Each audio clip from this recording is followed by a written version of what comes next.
আল্লাহ তাআলা বলেন, ইয়া আইয়ুহাল্লাযীনা আমানু আতিউল্লাহা ওয়া আতিউর রাসূল ওয়া লা তুবতিলু আমালাকুম। আল্লাহ বলেন, হে ঈমানদারগণ, আল্লাহ তাআলার অনুসরণ করো, আল্লাহর রাসূলের অনুসরণ করো। ওয়া লা তুবতিলু আমালাকুম, কোনো আমল ধরার পরে কোনো আমল বাতিল করা যাবে না। কোনো একটা আমল আমি ধরেছি, শুরু করেছি, কোনো আমল শুরু করার পরে ওই আমল কি করা যাবে না, বাদ দেওয়া যাবে না। যে কোনো আমল, ছোট হোক বড় হোক, যে কোনো আমল একবার যখন আমরা ধরবো ওই আমল আর কি করা যাবে না। তো রমজানে যে আমলগুলো আমরা ধরেছি, এই আমল কি করতে হবে? সারা বছর সামনের রমজান পর্যন্ত এই আমল কি করতে হবে? চালু রাখতে হবে, এই আমল ছাড়া যাবে না। আল্লাহ তাআলা অন্য এক আয়াতের ভিতরে বলেন, ওয়ালা তাকুনু কাল্লাতী নাকাদাত গজলাহা মিন বা'দি কুওয়াতিন আনকাসা।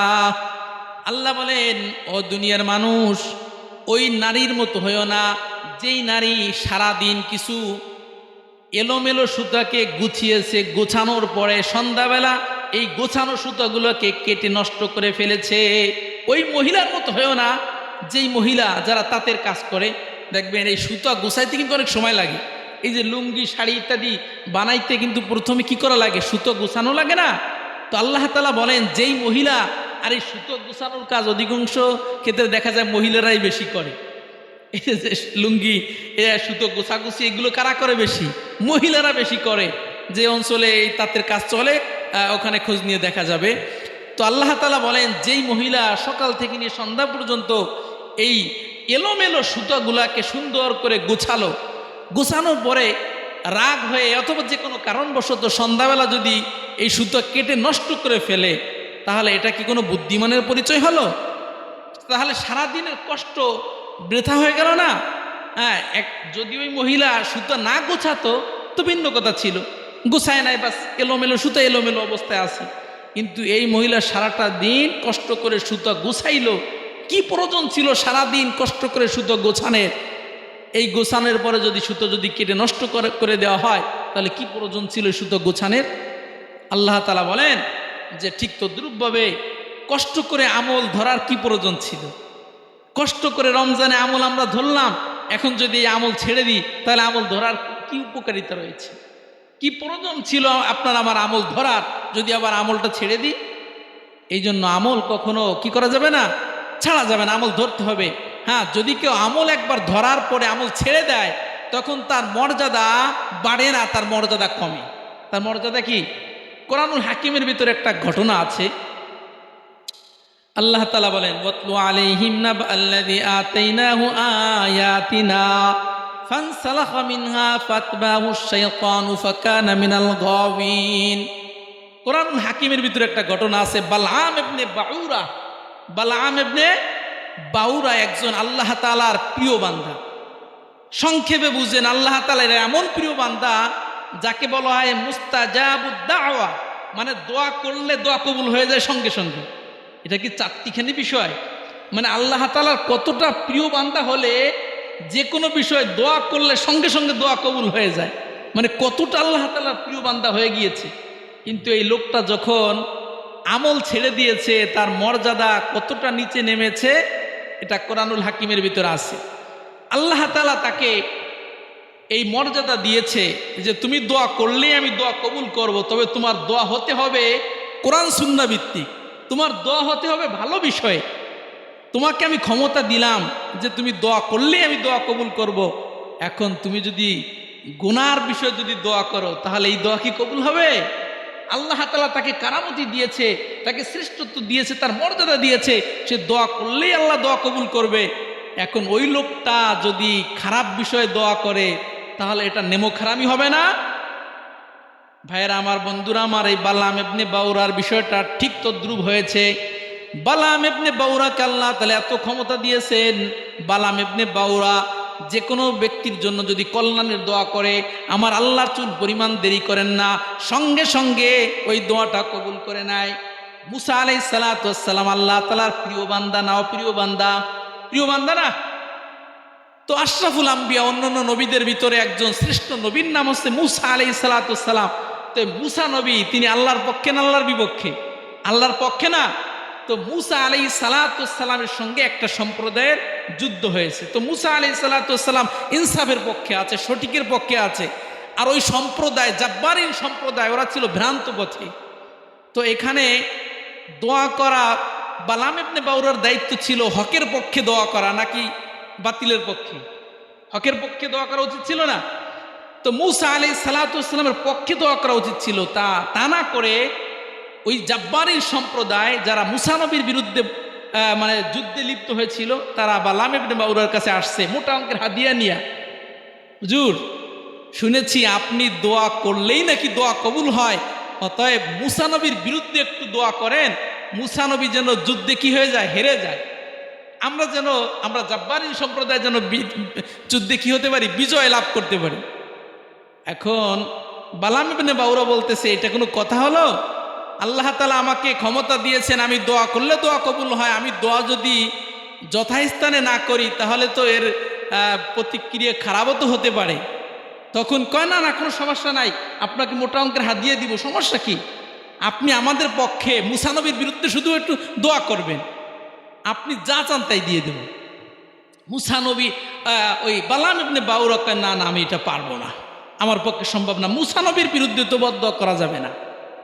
যাই হোক, এবার এই জাব্বারিন সম্প্রদায় ওই বালাম ইবনে বাউরার স্ত্রীর কাছে আসছে, আপনার স্বামীকে অনেক বোঝানো হয়েছে, মোটা অঙ্কের হাদিয়া দেওয়ার কথা বলেছি, মুসা নবীর বিরুদ্ধে একটু বদদোয়া করতে হবে, তা করে নাই, পরিশেষে নিরুপায় হয়ে আপনার কাছে আসছি। ম্যাডাম, আপনি যদি একটু সুপারিশ করতেন, আপনার স্বামী যেন মুসা নবীর বিরুদ্ধে একটু বদদোয়া করে, বিনিময়ে আপনি যা চান সব দিয়ে দিব। তো মহিলাদের লোভ একটু বেশি না? পুরুষের তুলনায় মহিলাদের লোভ একটু বেশি। এবার স্ত্রী চিন্তা করলো, যা চাবো তাই দিয়ে দিবে, তা তো দুনিয়াতে সফল, তাই একটু আমার স্বামী একটু মুসা নবীর বিরুদ্ধে বদদোয়া করবে, এটা কোনো ব্যাপার? এবার ওনার স্ত্রী বালাম ইবনে বাউরাকে বোঝাচ্ছে, আরে তুমি কি বোঝো না, আমরা যা চাবো তাই দিবে, শুধু মুসা নবীর বিরুদ্ধে শুধু তুমি মুখ দিয়ে একটু বদদোয়া করবে, এটা পারবা না? আচ্ছা, তুমি যেহেতু এত জোরাজোরি করতেছো, আচ্ছা তোমার কথা তো শুনতেই হয়, আচ্ছা ঠিক আছে, মুসা নবীর বিরুদ্ধে বদদোয়া করলাম। তো মুসা নবীর বিরুদ্ধে যখন বদদোয়া করছে, তো দোয়া কবুল হওয়া তো দূরের কথা, এবার আরো বিপদের শেষ নেই। আল্লাহ তাআলা বলেন, ওয়ালাউ শি'না লারাফা'নাহু বিহা ওয়ালাকিন্নাহু আখলাদা ইলাল আরদি ওয়াত্তাবা হাওয়া ফামাসালুহু কামাসালিল কালব। আল্লাহ বলেন, আমি যদি চাইতাম এই বালাম ইবনে বাউরার মর্যাদা আরো বৃদ্ধি করে দিতে পারতাম, কিন্তু বালাম ইবনে বাউরা যখন আমার প্রিয় বান্দা, আমার প্রিয় নবী মুসা নবীর বিরুদ্ধে যখন বদদোয়া করলো, আমি তার মর্যাদা কমাইতে কমাইতে তার মর্যাদা আমি কুকুরের চেয়েও আরো কমিয়ে দিলাম। ফামাসালুহু কামাসালিল কাল। আল্লাহ বলে, ওই এখন থেকে আমি ঘোষণা করলাম, ওই বালাম ইবনে বাউরার মর্যাদা রাস্তার একটা নিকৃষ্ট কুকুরের চেয়েও কম। ফামাসালুহু কামাসালিল কাল। আল্লাহ বলেন, কুকুরের কি মর্যাদা আছে, তার চেয়েও মর্যাদা সম্মান আমি কমিয়ে দিলাম। এবার তুমি মুসা নবীর বিরুদ্ধে বদদোয়া করো। এখন বদদোয়া আর দোয়া কোনোটা কবুল হয় না। দুনিয়া থেকে গিয়েছে বেঈমান হয়ে, ইজ্জত সম্মান সব শেষ হয়ে দুনিয়া থেকে বিদায় নিয়ে গেছে। আল্লাহ তাআলা তার ব্যাপারে বলেছেন, সে কুকুরের মতো, নাউজুবিল্লাহ। এই জন্য সম্মানিত হাজিরিন, আমি বলতে চাই যে আমল ধরার পরে আমল ছাড়লে মর্যাদা কমে না বাড়ে? কমে। এই জন্য আমরা রমজানে যে আমলগুলো ধরেছি, এই আমল আর ছাড়া যাবে?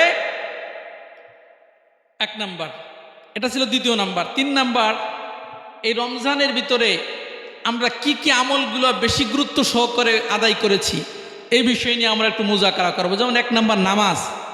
সারা বছর যদি কেউ নামাজ নাও পড়ে, রমজানে কিন্তু একটু পড়ে না? তো আল্লাহ তাআলা বলে, ও আমার প্রিয় বান্দারা, নামাজ সারা বছর পড়ো নাই ভিন্ন কথা, এই রমজান মাসে যেহেতু নামাজ একবার পড়া ধরেছো, আর ছেড়ো না। হাফিজু আলাস সালাওয়াতি ওয়াস সালাতিল উসতা। আল্লাহ বলেন, সমস্ত নামাজের ব্যাপারে যত্নবান হও, বিশেষ করে মধ্যবর্তী নামাজ, এটা জোহরের নামাজও হইতে পারে, আসরের নামাজও হইতে পারে। আল্লাহ তাআলা প্রথমে বললেন সমস্ত নামাজের ব্যাপারে যত্নবান হও, এরপরে আবার স্পেশালভাবে বলতেছে মধ্যবর্তী নামাজ। মুফাসসিরিন ইকরাম ব্যাখ্যা করেছেন মধ্যবর্তী নামাজ কোনটা, জোহরও হতে পারে, আসরও হতে পারে। এই 2 ওয়াক্তে মুসল্লি একটু কম, মাগরিবেও কিন্তু মুসল্লি হয়, এশায়ও মাশাআল্লাহ হয়, ফজরেও হয়।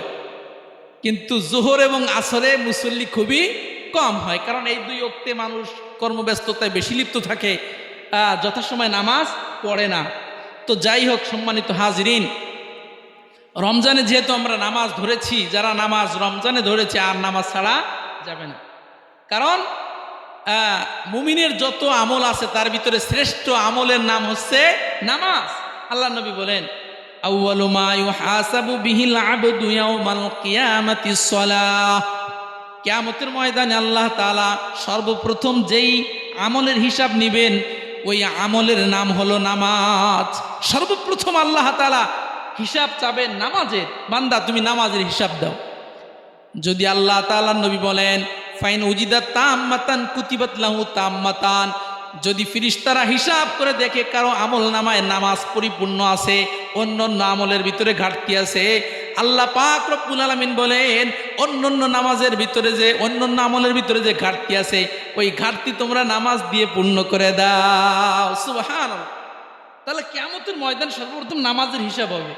নামাজ যদি ঠিক থাকে, অন্যান্য আমলের ভিতরে ঘাটতি থাকলেও নামাজ দিয়ে ঘাটতি পূর্ণ করে দেওয়া হবে। আর নামাজের ভিতরেই যদি ঘাটতি থেকে যায় তাহলে বিপদ। এই জন্য সম্মানিত হাজিরিন, আমরা নামাজ কি করব না, ছাড়ব না। দ্বিতীয় নাম্বার, রমজানের গুরুত্বপূর্ণ একটা আমল হলো রোজা। রমজানের শ্রেষ্ঠত্ব মূলত রোজার কারণে। তো এই রোজা সারা বছর কিছু না কিছু রাখা, রমজান শেষ আর সামনের রমজান যখন আসবে তখন রোজা রাখবো, বিষয়টা তা না। আল্লাহ নবী বলেন, ক্বালা রাসূলুল্লাহ সাল্লাল্লাহু আলাইহি ওয়াসাল্লাম, মান সামা রমাদানা সুম্মা আতবাহু সিত্তাম মিন শাওয়াল কানা কা সিয়ামিদ দাহরি কুল্লিহি। আল্লাহ নবী বলেন, রমজান মাসে যে ব্যক্তি রোজা রাখলো, রমজান মাসের পরে 6টা রোজা যারা রাখবে ওদের আমল নামায় সারা বছর রোজা রাখার সব আল্লাহ তাআলা লিখে দিবে। সুবহানাল্লাহ। রমজান মাসে রোজা রাখলাম, রমজান পরবর্তী শাওয়াল মাস, বর্তমান কোন মাস চলতেছে? শাওয়াল মাস। এই শাওয়াল মাসে মাত্র 6টি রোজা, একাধারেও রাখা যায়, ভেঙ্গে ভেঙ্গেও রাখা যায়। মোট কথা শাওয়াল মাসের ভিতরে যদি কেউ 6টা রোজা রাখে, আল্লাহ নবী বলেন সারা বছর যদি কেউ কোনো রোজা নাও রাখে, সামনের রমজান আসার আগ পর্যন্ত আল্লাহ তাআলা ফেরেশতাদেরকে বলবেন, ও ফেরেশতারা, আমার এই বান্দা রমজানের রোজা রেখেছে, রমজান পরবর্তী শাওয়ালের 6টা রোজা রেখেছে, অতএব সারা বছর তার আমল নামায় নফল রোজার নেকি লিখে দাও। সুবহানাল্লাহ। কত সহজ আমল না। সারা বছর রোজা রাখা লাগবে না, শুধু শাওয়াল মাসে 6টা রোজা রাখলে সারা বছর নফল রোজার নেকি আপনার আমার আমল নামায় জমা হয়ে যাবে। আল্লাহ তাআলা আমাদেরকে তৌফিক দান করেন। এরপর আল্লাহর নবীর একটা আদর্শ হলো প্রতি মাসে 3টে রোজা রাখা। এটাকে বলা হয় আইয়ামে বিয়াজুন মানে স্বচ্ছ, পরিষ্কার। 13, 14, 15 প্রত্যেক মাসের 13, 14, 15 তারিখের রোজা আমি আমার আলোচনা রমজানের ভিতরে বলেছি। এই 13, 14, 15 তারিখের রোজা, এই রমজানের রোজা ফরজ হওয়ার আগে এটা ফরজ ছিল। রমজানের রোজা যখন আল্লাহ তাআলা ফরজ করে দিলেন, তো প্রতি মাসের 3টি রোজাকে আল্লাহ তাআলা নফল করে দিয়েছে। তো এই নফল রোজাও আমরা রাখার চেষ্টা করব। এক কথায় বুঝাইতে চাই, রমজান মাস চলে গেল আর সারা বছর কোনো রোজার খবর রাখলাম না, এটা মুমিনের সিফাত না। রমজান চলে গেছে, রমজান পরবর্তী শাওয়াল মাসে 6টি রোজা রাখা এবং প্রতি মাসে কমপক্ষে 3টি করে রোজা রাখা, 13, 14 এবং 15।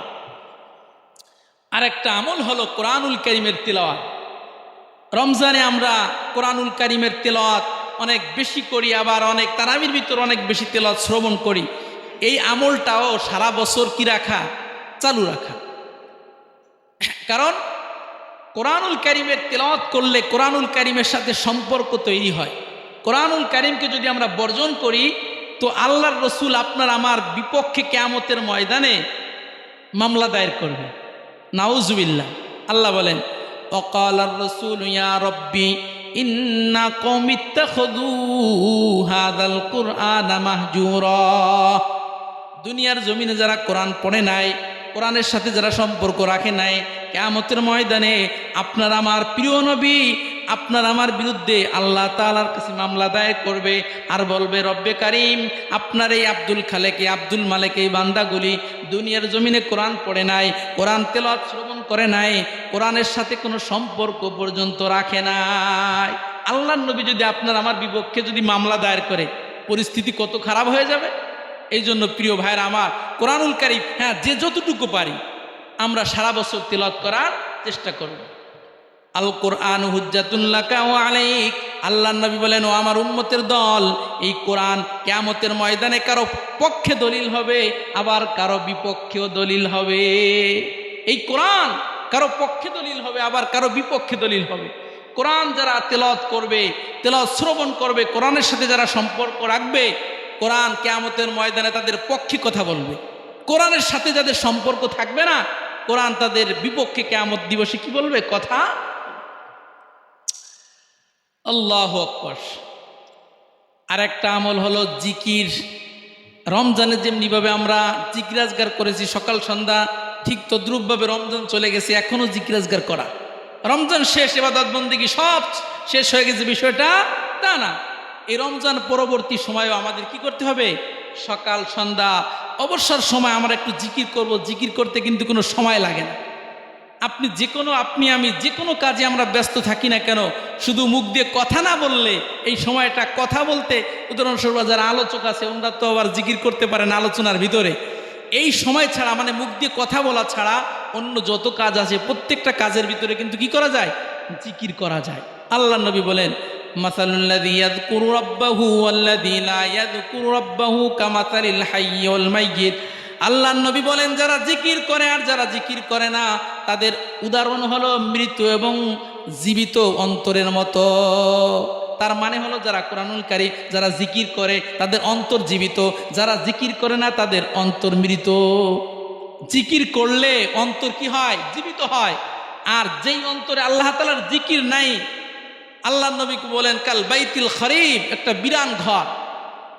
যেই অন্তরের ভিতরে আল্লাহর জিকির নাই, আল্লাহর স্মরণ নাই, সেটা হচ্ছে একটা বিরান ঘর, একটা বিরান ঘর, একটা মৃত অন্তরের মতো।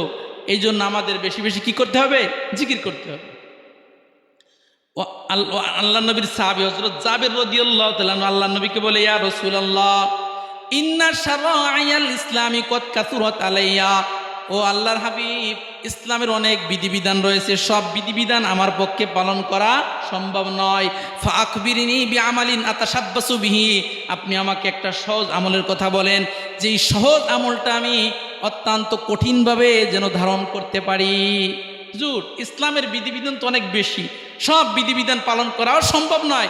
অতএব ইসলামের একটা সংক্ষিপ্ত ছোট্ট একটা আমলের কথা বলেন, যেই আমলটা আমি সহজে করতে পারি এবং যেই আমলের মাধ্যমে আমি সহজে জান্নাতে যেতে পারি। আল্লাহ নবী কি বললেন? আল্লাহ নবী বললেন, ক্বালা রাসূলুল্লাহ সাল্লাল্লাহু আলাইহি ওয়াসাল্লাম, লা তাজালু লিসানাকা রাতবাম মিন যিকরিল্লাহ। তুমি সবসময় আল্লাহর জিকির দ্বারা তোমার জিহ্বাকে সবসময় তরুতাজা রাখবা। সবসময় জিহ্বাকে ভিজিয়ে রাখতে হবে আল্লাহর জিকির দিয়া। পারা যাবে না? হাঁটতে বসতে চলতে সবসময় আল্লাহর জিকির, জবান দিয়েও বলা যায়, অন্তর দিয়েও স্মরণ করা যায়। এইভাবে আমরা জিকির করব, পারবো তো ইনশাআল্লাহ। আর একটা আমল বলেই আলোচনা শেষ করব, সেটা হলো রমজান মাস চলে গেছে, এখন আমরা ভালো মানুষের সাথে চলার চেষ্টা করব। ভালো মানুষের সাথে চলার চেষ্টা করব। ভালো মানুষ, এটা তো সবাই বুঝি, ভালো মানুষের সাথে চললে ভালো হওয়া যায়। আল্লাহ বলেন, ইয়া আইয়ুহাল্লাযীনা আমানুত্তাকুল্লাহ ওয়া কুনু মা'আস সাদিকিন। আল্লাহ বলেন, ও ঈমানদারের দল, আল্লাহকে ভয় করো। আল্লাহকে ভয় করার পরে তোমরা সত্যবাদীদের সঙ্গী হয়ে যাও। সাদিকিন, সত্যবাদী। সত্যবাদী মানে এখানে নেককার ভালো বান্দাদেরকে বলা হয় সাদিকিন, সত্যবাদী। যারা সত্য কথা বলে এরাই ভালো মানুষ। তো আল্লাহ তাআলা বলেন, ঈমানদারদেরকে বলতেছে, ও ঈমানদারের দল, আল্লাহকে ভয় করো, পাশাপাশি ভালো মানুষের সঙ্গী হও। ভালো মানুষের সঙ্গী যদি হই তাহলে আমিও ভালো হতে পারবো। এখন আমি যতই ভালো হই না কেন, আমার চলাফেরা যদি খারাপ মানুষের সাথে হয়, আমি ভালো মানুষটাও কি হয়ে যাব? খারাপ হয়ে যাব। এই জন্য আল্লাহ নবী বলেন, যথাসাধ্য প্রত্যেকটা মানুষের উচিত যে যতটা ভালো তার চেয়ে একটু উপরের, একটু ভালো লেভেলের মানুষের সঙ্গে চলা উচিত। আল্লাহ নবী বলেন, ক্বালা রাসূলুল্লাহ সাল্লাল্লাহু আলাইহি ওয়াসাল্লাম, মাসালুল জালিসিস সালিহি ওয়াল জালিসিস সুই কাহামিলিল মিসকি ওয়া নাফিখিল কির। আল্লাহ নবী বলেন, ভালো সাথী এবং মন্দ সাথীর উদাহরণ হলো কামারের মতো। কামারের হাপড়ের মতো এবং আতর বিক্রেতার মতো। আল্লাহ নবী বলেন ভালো সাথী এবং মন্দ সাথীর উদাহরণ হলো আতর বিক্রেতার মতো। ভালো সাথী মানে আতর বিক্রেতা। আতর বিক্রেতার কাছে যদি যান, আতর না কিনলেও কিন্তু আতর একটু লাগাই দেয়। আতর আপনি কিনেন বা না কিনেন এটা কোনো বিষয় না, প্রথমে যাওয়ার সাথে সাথে কিন্তু আপনার একটা আতর লাগাই দিবে। এটা আতর বিক্রেতাদের অভ্যাস নাকি? তো আল্লাহ নবী বলেন যে দেখো, আতর বিক্রেতা সে হচ্ছে ভালো সাথী, ভালো সঙ্গীর উদাহরণ। আতর বিক্রেতার কাছে গেলেই সুঘ্রাণ পাওয়া যায়, তো ভালো মানুষের সংস্রবে গেলেই ভালো হওয়া যায়।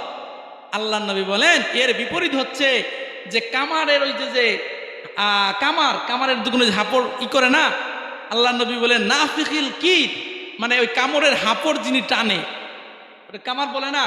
আল্লাহ নবী বলেন কামারের দোকানে যদি কেউ যায় সাদা পাঞ্জাবি নিয়ে, ধুলোবালি লাগবে না?